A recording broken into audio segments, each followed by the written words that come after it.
Que mesurerait-il? De l'or. J'appelle ça Bravo Sierra.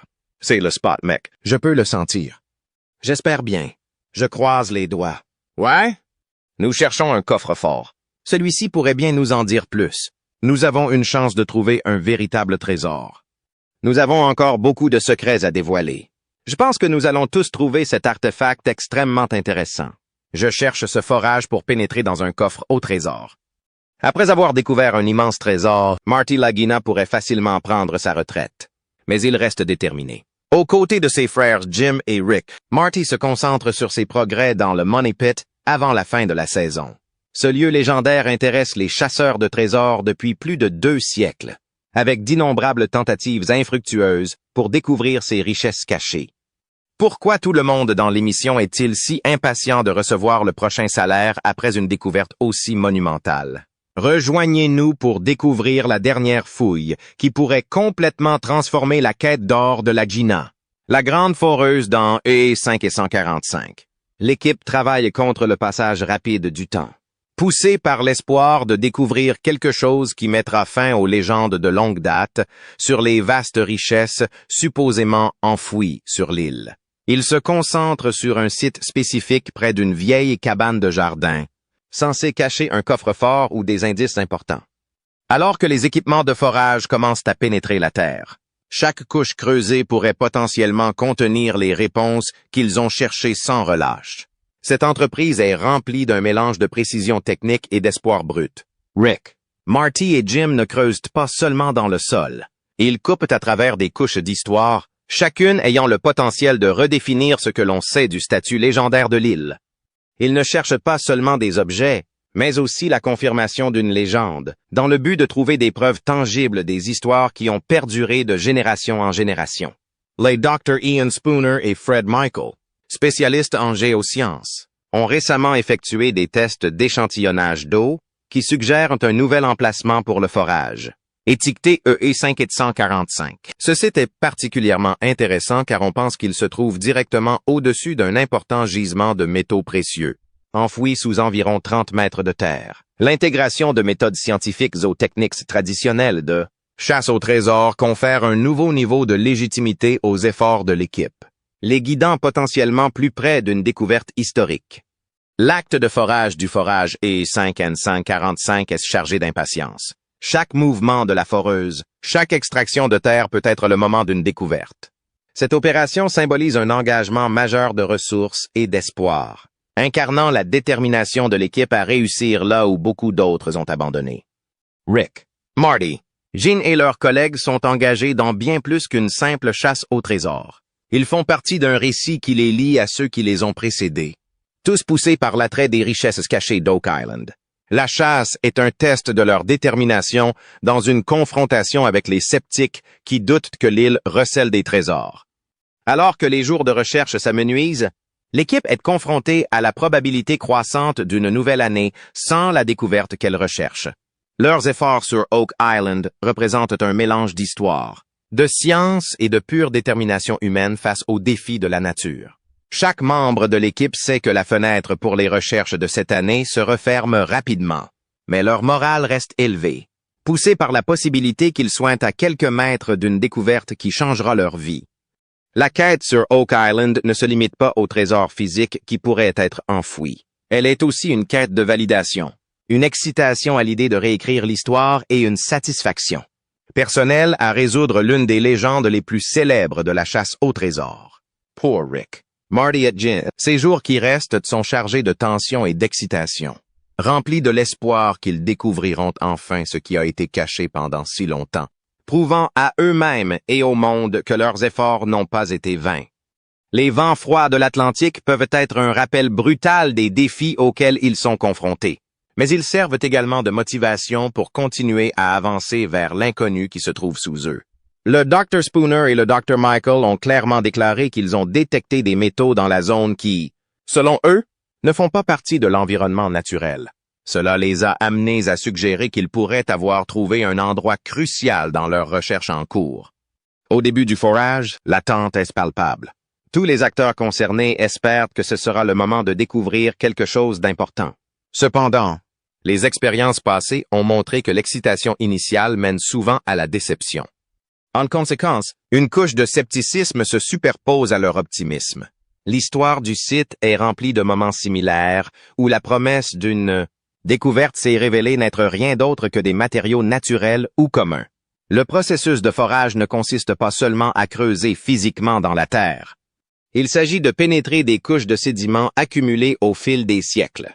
Chaque couche a le potentiel de révéler quelque chose de nouveau, mais le plus souvent, elle ne fait que confirmer la présence de matériaux terrestres ordinaires. Au fur et à mesure que les chercheurs creusent plus profondément, le suspense augmente à chaque pied fourré, les rapprochant potentiellement d'une découverte importante ou d'une autre impasse.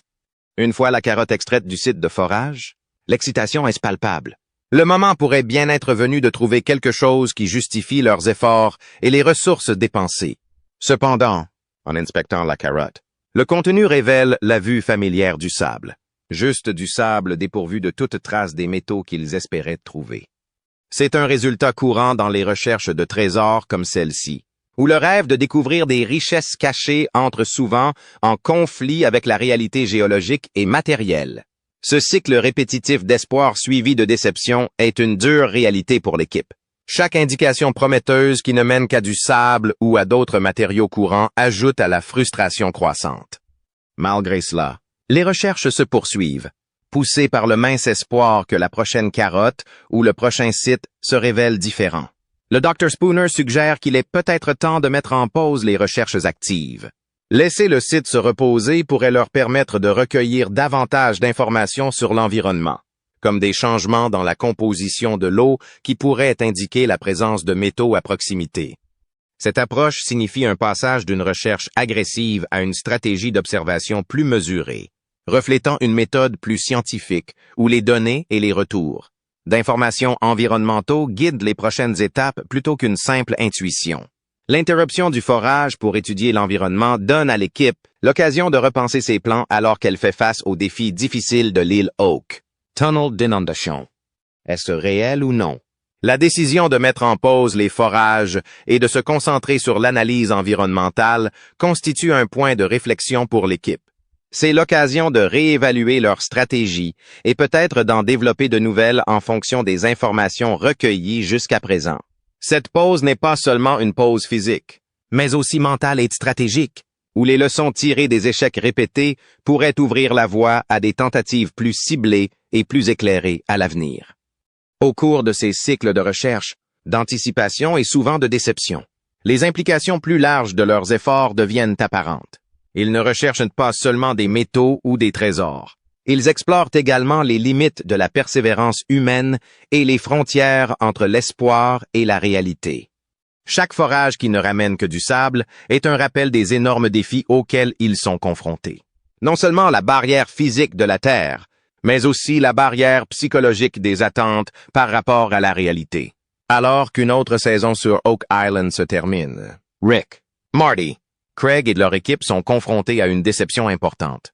Malgré une technologie avancée et des signaux forts suggérant une grande quantité de métal enfoui dans le gouffre financier, ils n'ont pas encore déterré ces métaux. L'échec persistant à récupérer les trésors attendus continue de décourager les gens et d'alimenter le scepticisme.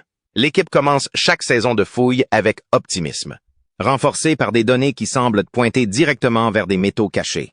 Cet optimisme se heurte cependant régulièrement à la dure réalité de la chasse au trésor. Un domaine qui connaît plus d'échecs que de succès. Le cycle d'excitation suivi de déception est une dure réalité pour l'équipe, car chaque signal prometteur conduit inévitablement à des résultats inadéquats, ce qui les laisse avec plus de questions que de réponses sur ce qui se trouve en dessous. L'un des principaux défis de leur recherche est la composition géologique de la zone de recherche. Le sol, un mélange de sable et d'argile, complique leurs efforts. Alors que le sable facilite généralement le mouvement de l'eau, l'argile contenue dans le mélange rend le sol dense et moins perméable, ce qui entrave l'écoulement de l'eau. Cette particularité soulève des doutes sur les conditions naturelles autour du puits du jardin et suggère la possibilité de barrières ou de structures artificielles destinées à protéger ce qui est enterré. L'hypothèse de l'équipe selon laquelle un tunnel d'inondation, un tunnel artificiel censé relier l'océan au gouffre financier, inonderait délibérément la zone pour protéger le trésor enfoui, gagne en crédibilité grâce à ses découvertes.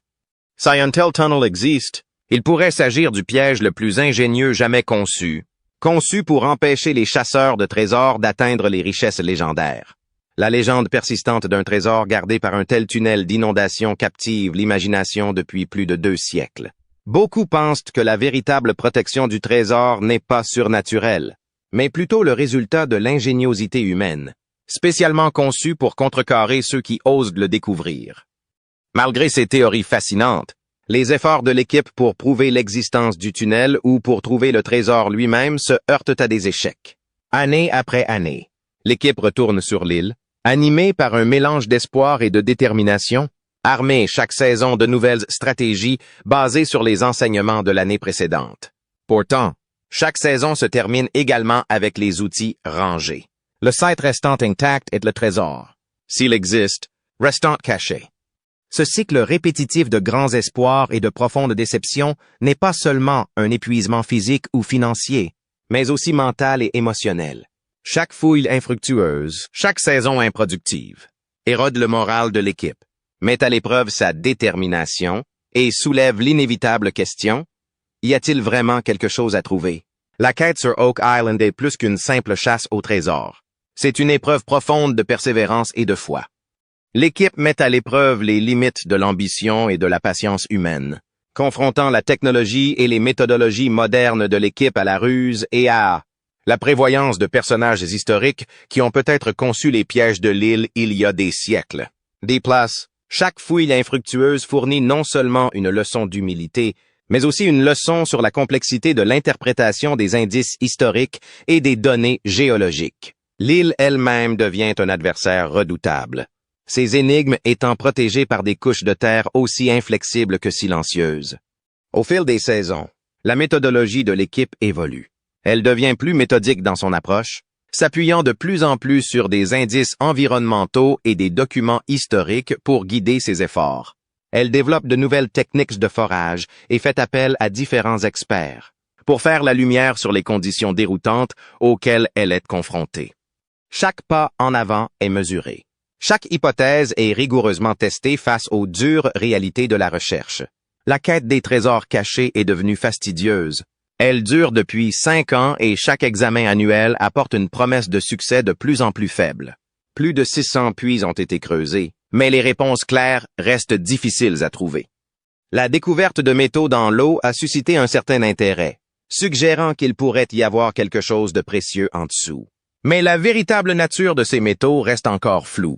Il y a un ton d'espoir désespéré dans les discussions de l'équipe.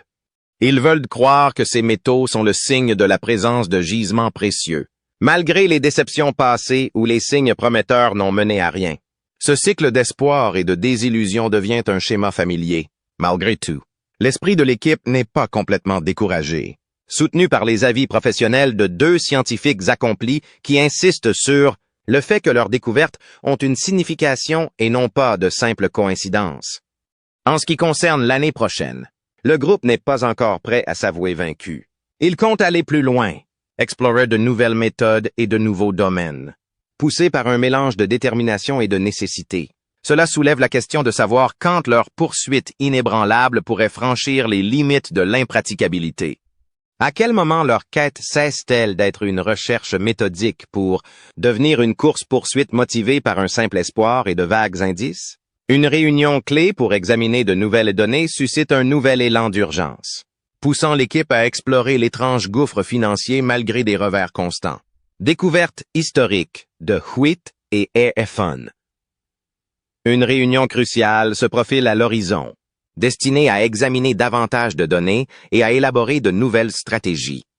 Au cœur de leurs explorations se trouve le puits à argent, un site tristement célèbre qui a donné lieu à de nombreuses expéditions, chacune motivée par l'espoir d'une découverte. Pourtant, malgré ses efforts, le puits reste aussi étrange que jamais, ces questions sans réponse étant hermétiquement closes. Cette année, l'équipe est descendue à 30 mètres de profondeur et a commencé à forer horizontalement. Une nouvelle approche espérant découvrir les énigmes du puits du jardin. Mais la nature est intervenue de manière dramatique avec une inondation importante, stoppant leur progression. De tels obstacles ne sont pas seulement des obstacles physiques, mais servent également de rappels poignants des défis auxquels ils sont confrontés pour découvrir des trésors longtemps cachés. La détermination de l'équipe est frappante. Ils ne sont pas seulement en quête de richesses physiques, mais aussi du plaisir de résoudre un défi complexe, en rassemblant de petits indices qui pourraient mener à une découverte importante. Chaque fragment de métal et chaque anomalie d'eau sont des indices d'un puzzle plus vaste qu'ils sont déterminés à résoudre, malgré le scepticisme généralisé quant à leurs chances de succès. Au-delà de la recherche physique, cette quête concerne le voyage lui-même, les théories élaborées, le frisson d'une découverte potentielle et la volonté inébranlable de rechercher des réponses insaisissables. Cet engagement augmente chaque année les enjeux, l'équipe se plongeant plus profondément dans son exploration, sans se laisser décourager par les obstacles monumentaux qu'elle rencontre fréquemment. Au fil des années, on se demande si elle se rapproche de la vérité ou si elle s'enfonce simplement dans un abîme de questions sans fin. Le défi ne réside pas seulement dans le creusement physique, mais dans le maintien de la conviction qu'il y a quelque chose qui vaut la peine d'être trouvé. Cette conviction est ce qui motive l'équipe, la pousse à tester de nouvelles théories, à interpréter chaque élément de données comme une piste possible et à supporter les conséquences physiques et émotionnelles de ses efforts. Chaque morceau de métal, chaque changement dans la qualité de l'eau est scruté, discuté et débattu. Il ne s'agit pas de simples observations scientifiques, mais de morceaux d'espoir, de fils d'une tapisserie plus vaste que l'équipe tente désespérément de tisser. La possibilité de découvrir quelque chose de vraiment précieux les incite à revenir année après année, malgré les défis croissants et les doutes grandissants quant à leur réussite finale. L'intérêt constant pour le tunnel menant à ce que l'on appelle communément le Baby Blob met en évidence un mélange d'espoir persistant et de frustration croissante. Malgré le temps et les ressources considérables consacrées à l'exploration de cette zone, les résultats n'ont pas toujours été à la hauteur des attentes. Le Dr. Fred Michael affirme que les métaux trouvés dans l'eau doivent provenir d'une source importante sous la surface. Mais les découvertes réelles à l'appui de cette affirmation sont minimes. Cet écart entre les attentes et la réalité est devenu un thème récurrent dans les efforts d'exploration. L'équipe a effectué de nombreux forages autour de la zone de Baby Blob, chaque tentative se terminant par une déception. Ce cycle continu d'anticipation et de déception soulève des questions sur l'efficacité et la direction de leurs recherches. La décision d'étendre les fouilles au nord-est entre le Baby Blob et le Garden Shaft est motivée par l'espoir de découvrir enfin quelque chose de concluant. Mais les antécédents suggèrent de se montrer prudent et de ne pas trop attendre. La région plus vaste entourant le Money Pit a offert des indices intrigants dans 3 endroits distincts, qui sont souvent cités comme preuve de richesses potentielles cachées en dessous. La grotte d'Aladin, par exemple, est une caverne au nom dramatique qui se trouve à 45 mètres sous la surface. Elle a fourni des échantillons d'eau avec des traces de métaux précieux et des traces de structures en bois. Ces découvertes suggèrent une activité humaine historique, mais ne parviennent pas à livrer les trésors substantiels recherchés. Des observations comme « Regardez tout le bois » mettent en évidence les vestiges dispersés trouvés. Quoi, bien qu'indiquant une présence humaine passée, ne fournissent pas de preuves concluantes d'une valeur significative. Ces fragments soulèvent de nombreuses questions et offrent juste assez d'intérêt pour maintenir la recherche. Mais ils ne parviennent pas à confirmer la présence des richesses légendaires. Le forage Arfon dévoilé en 2019 est devenu célèbre pour avoir révélé de grandes poutres en bois inscrites de chiffres romains et une ancienne pioche dont les origines sont scandinaves. Cette découverte témoigne d'une activité humaine historique à des profondeurs considérables. Les poutres, trouvées à plus de 30 mètres sous terre, et la pioche suggèrent d'importants efforts de construction ancienne, mais elle ne confirme pas l'existence d'un trésor substantiel. Cette découverte ajoute une couche d'intrigue historique au site, indiquant de possibles activités anciennes ou médiévales liées aux explorateurs ou aux colons scandinaves. De même, le forage Huit creusé en 2017 a livré des artefacts intrigants à une profondeur d'environ 55 mètres. Les découvertes comprenaient des fragments de parchemin et de reliures en cuir, indiquant la présence possible d'un coffre-fort ou d'archives historiques. Ces fragments ont été trouvés près d'une caverne qui, selon une étude sismique, mesure environ 3 mètres de haut et 50 mètres de profondeur. Les fragments de reliure en parchemin et en cuir suggèrent l'existence de livres ou de manuscrits, potentiellement liés aux premiers colons ou explorateurs européens. L'importance de ces découvertes réside dans leur contribution à l'histoire complexe de l'île Oak, où divers artefacts ont été découverts au fil des ans, suggérant une riche mosaïque d'activités humaines. Les poutres en bois du forage Arfon marquées de chiffres romains suggèrent des efforts de construction méticuleux, peut-être à des fins de stockage ou de structure. L'ancienne pioche retrouvée en Scandinavie s'accorde avec les théories de l'exploration nordique en Amérique du Nord bien avant Colombe. Dans le forage Huit, les fragments de parchemin et de reliure suggèrent que des documents ou des livres ont été enterrés profondément sous terre, peut-être pour les protéger des éléments ou dans le cadre d'un trésor plus vaste. Ces découvertes contribuent à la recherche continue de réponses sur les activités historiques sur Oak Island, où les explorateurs, les colons et peut-être les chasseurs de trésors ont peut-être laissé leurs traces au fil des siècles. Les découvertes intéressantes des forages Arfon et Huit ajoutent une intrigue historique, mais le trésor insaisissable continue de motiver les recherches en cours de l'équipe. Mythe ou vérité sur le gouffre financier? Les forages Arfon et Huit, avec leurs découvertes respectives, soulignent l'histoire méticuleuse et stratifiée d'Oak Island, où chaque découverte ajoute une pièce au puzzle du passé de l'île. Bien qu'aucun trésor substantiel n'ait été confirmé, les artefacts fournissent des indices précieux sur les activités historiques qui ont eu lieu, révélant un récit d'exploration, de construction et de préservation qui s'étend sur des siècles. Ces découvertes, bien qu'intrigantes et d'une grande valeur historique, laissent davantage penser à un site riche en artefacts qu'au trésor que beaucoup espéraient trouver. Chaque anomalie et chaque élément de preuve alimentent de nouvelles spéculations et explorations. Mais les véritables trésors, or, bijoux ou autres objets de valeur, restent insaisissables, perpétuellement suggérés mais jamais confirmés. Le récit du gouffre financier a ainsi été caractérisé par une série de découvertes passionnantes qui conduisent à de nouvelles questions et à des explorations continues. Chaque saison de fouilles renouvelle l'espoir et fait naître de nouvelles théories, mais se termine toujours avec le trésor apparemment hors de portée. Le cycle de découvertes passionnantes, suivi d'inévitables déceptions, suscite des réflexions critiques sur la véritable nature de la quête. Ces explorateurs découvrent-ils un site historique au trésor? Ou sont-ils simplement pris dans une boucle de fouilles pleine d'espoir et de désillusions inévitables? Au fil des années, les fouilles deviennent plus étendues, les théories plus complexes, et pourtant le prétendu trésor reste intact, enfoui sous des couches de terre et d'eau. Le gouffre financier continue d'être une histoire fascinante de curiosité historique mêlée à la création de mythes modernes. Cette quête, motivée par des découvertes occasionnelles de bois, de métal et de reliques anciennes, captive les personnes impliquées et les observateurs. Mais elle invite également au scepticisme quant à la valeur pratique de poursuivre une recherche aussi insaisissable.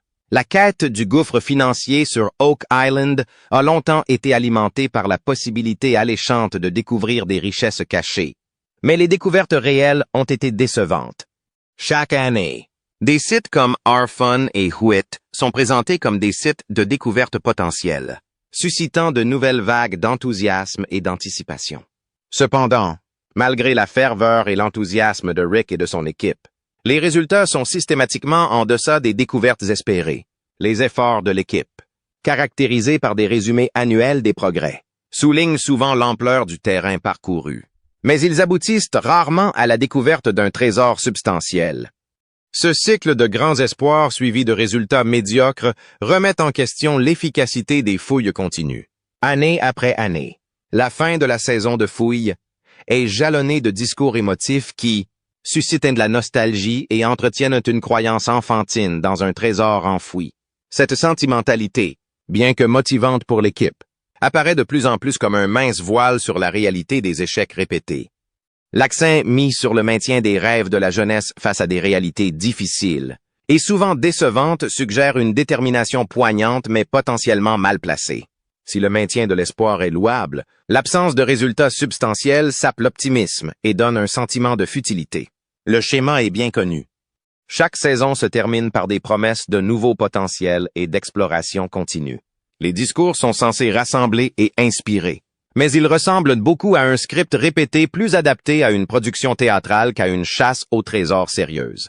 Les proclamations de succès imminent et de progrès révolutionnaire persistent, mais le coffre-fort de richesse qui est au cœur de toute l'entreprise reste intact et sans doute loin d'être découvert. L'histoire de deux garçons du Michigan qui poursuivent leur rêve d'enfance de découvrir un trésor caché a en effet captivé l'imagination de beaucoup, transformant leur quête en une histoire pleine d'aventures et de frissons de chasse. Cependant, la réalité derrière cette histoire captivante est une expédition de plusieurs décennies qui a suscité plus d'enthousiasme que de succès probants. Malgré le dévouement de l'équipe et l'application de méthodes scientifiques, le trésor légendaire d'Oak Island continue de leur échapper. À la fin de chaque saison de fouilles, la détermination de l'équipe est mise à l'épreuve par l'absence continue de découvertes significatives. Mais ils reviennent poussés par un mélange de nostalgie, d'espoir et de pur désir humain de découvrir des choses cachées. Ce cycle d'espoir, d'anticipation et de déception finale est devenu une caractéristique déterminante de la chasse au trésor d'Oak Island. La promesse que le printemps prochain pourrait apporter la découverte finale sert à perpétuer la quête. Mais cette promesse souvent répétée commence à mettre à mal la crédibilité. La communauté des chercheurs de trésors, qui se compose de passionnés, semble s'inspirer autant du mythe de la chasse que de toute promesse de succès. La quête permanente, soutenue par la curiosité historique et un puissant mélange de faits et de folklore, soulève des questions sur l'équilibre entre la quête de la compréhension historique et l'attrait d'une légende durable. La fascination pour la chasse perdure, soutenue par le charme de l'insoluble et le potentiel de grandes découvertes. Mais les résultats substantiels nécessaires pour justifier de tels efforts fervents restent insaisissables. Alors que l'équipe se prépare pour une nouvelle saison, le récit familier promet de nouvelles opportunités et des découvertes potentiellement historiques. Cependant, le cycle d'anticipation et d'insatisfaction incite à un examen critique de l'entreprise. La poursuite continue est-elle un témoignage de la détermination et de l'espoir humain, ou est-elle devenue un chemin chimérique, alimenté davantage par le romantisme de la chasse que par une attente réaliste de succès?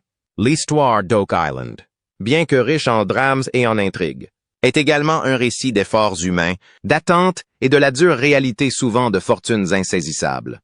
Cette saga intemporelle est une illustration vivante de la complexité de la chasse au trésor, où la frontière entre réalité et légende est continuellement floue, et la quête elle-même devient souvent aussi importante que le trésor qui peut ou non exister sous la surface légendaire de l'île. Oak Island n'est pas le seul endroit où se cachent des richesses.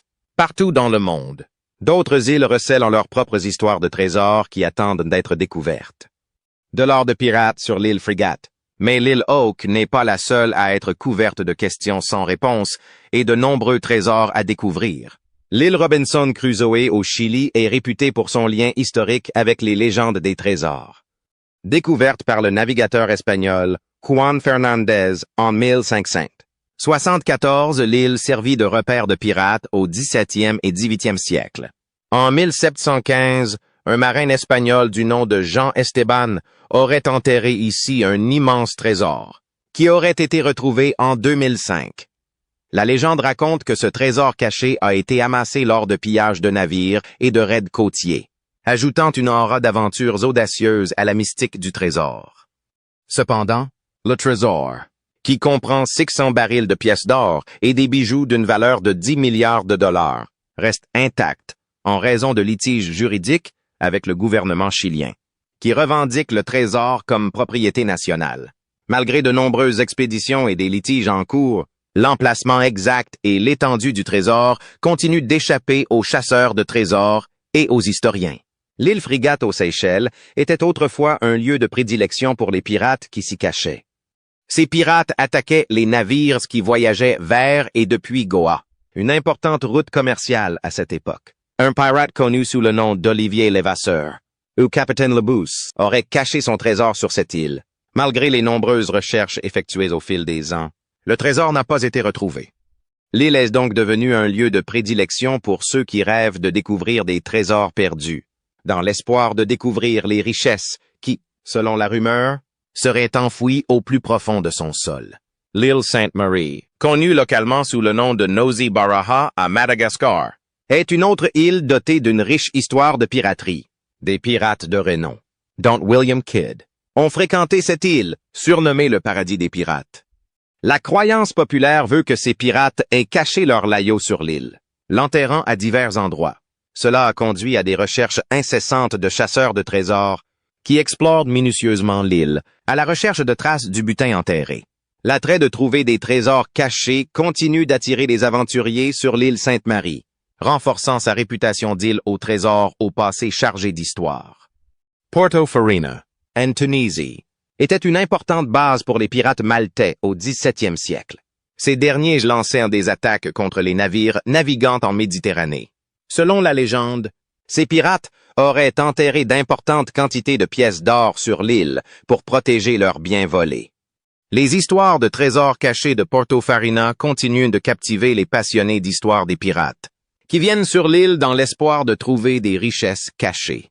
L'île de Roatan, située au large des côtes du Honduras, serait également le site d'un trésor caché de pirates. Au XVIIe siècle, elle était utilisée comme base par les pirates anglais et hollandais. Des histoires racontent que des pirates, dont Henry Morgan, auraient enterré leur trésor à Roatan. Bien que quelques petits objets aient été découverts, la majeure partie du trésor qui, selon les rumeurs, s'y trouvait n'a pas été retrouvée. Le Wittegali, un bateau pirate qui a coulé au large de Cape Cod en 1717, est célèbre pour le trésor qu'il aurait transporté. Le navire était dirigé par le pirate Samuel Bellamy. Son épave a été retrouvée en 1984 et depuis lors,